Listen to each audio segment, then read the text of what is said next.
Welcome back to IGN Live at Comic-Con 2018, a show that takes some of the biggest entertainment properties in the world and forces them to battle for your attention.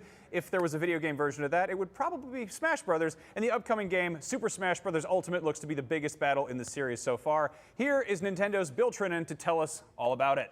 Hey, thanks for having me. Yeah. Thanks for coming by.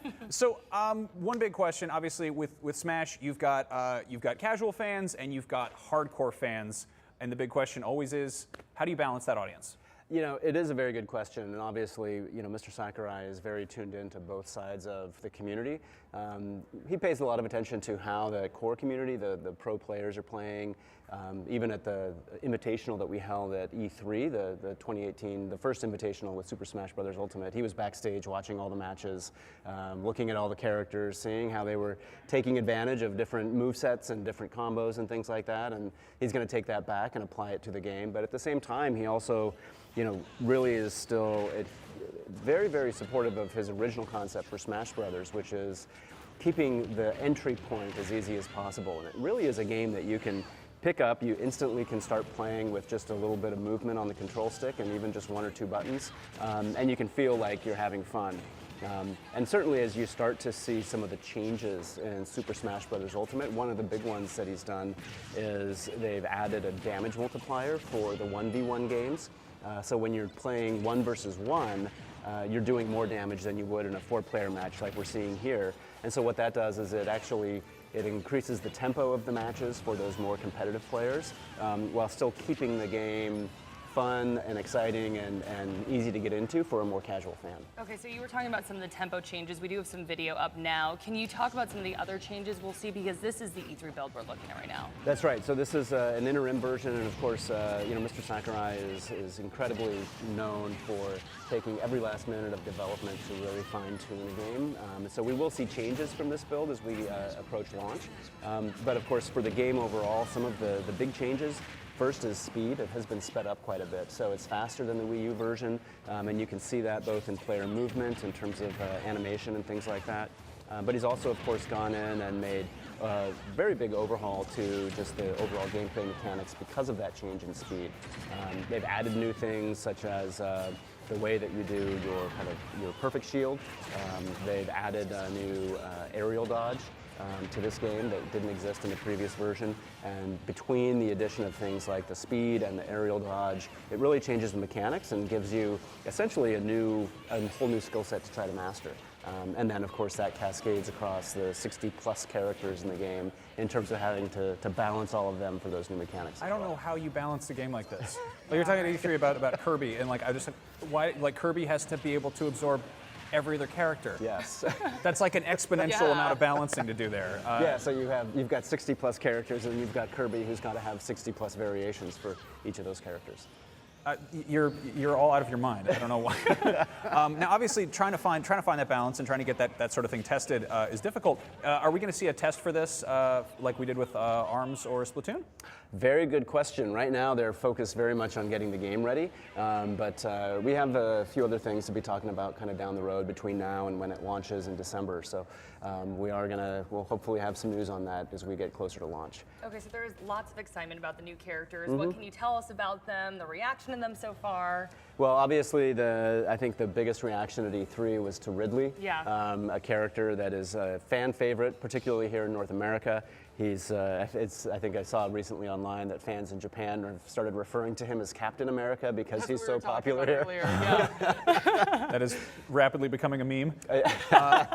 Do you see like a different sort of different audience appeal based on different characters in different territories? You know, absolutely, and particularly with I think with North America, you have certainly the fans of the GameCube game Super Smash Bros. Melee, who are really, really tuned into a lot of the characters that you saw in that game.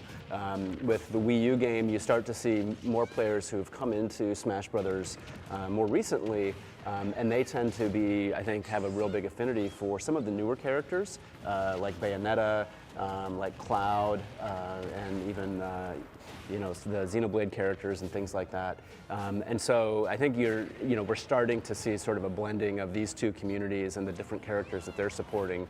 And of course, with this game bringing back characters from the GameCube game, like ice climbers, Pichu, things like that. I think it's going to be interesting to see when these two communities kind of come together and mix and play who's choosing which characters. Can you talk about any cool changes with some of our old favorites? Yeah, one of my favorites is Ganondorf. Obviously, him just being such an iconic portion of the Zelda series is great, but he has always had a moveset that was somewhat similar to Captain Falcon's. In his taunt, he had a sword that he used, but he never actually used it in his moveset. That's been changed this time. He actually has a move that uses a sword, so I think people that are fans of Ganondorf are going to be excited to see that. Now, I'm a very, very big Metal Gear fan, and it was incredibly exciting to see Snake at E3. Weird that it wasn't in a Metal Gear game. I hear that David Hayter is back for this, correct? Yeah, David Hayter is doing the voice for Snake, so. How did he respond to that? How was that reaction? Was he exclamation point above the head? I think that's my understanding. I mean, he's I think been tweeting about it. He's excited, I think, to be back, and we're excited to have him back. So I think it's going to be great. Why do you think people love this game so much? I mean, Max and I have been playing since we were like 12 years old, so a lot of nostalgia with this one, obviously. Yeah, well, and in the treehouse at Nintendo, I think we played every day at lunch and after work for 10 years straight. Yeah. We absolutely adore this series. I think for me, what is so magical about this game is the unpredictability. Yeah. And even when you're playing match after match after match, the combination of characters, the stages, the physics of the game, the way that things interact, and especially when you're playing with items and whatnot, it just introduces so many layers of chaos that you never know what's going to happen. And that's why it always feels like, even when the chaos unfolds, and even if you lose a match, you instantly feel like I can get back in this and play another game, and I still have a shot at winning. And I think it's sort of that unique nature that really brings people together, and of course just the fact that you can play together with so many friends, and everybody wants to be a part of it. In the treehouse we would always, every match, there was a queue. It was like, I'm queued, I'm queued, I'm queued. Sounds like a big old arcade. Yeah. Now, this is sort of a no-brainer question. Obviously, you guys are focused on getting the game out the door, but is it safe to assume that we'll probably see DLC, kind of future characters being added to the roster? Obviously, that was a big part of the Wii U game, but part of Mr. Sakurai's approach is let's really focus on getting the game done, and then once he has the game done, then he'll start to make some decisions about what he wants to do with other characters or DLC or things like that. So whether or not he decides to do DLC again, or whether or not he decides, this is the Ultimate Edition and there's nothing more I can fit in there, we'll have to see as we get closer. We'll wait and see. Well, thanks so much, Bill.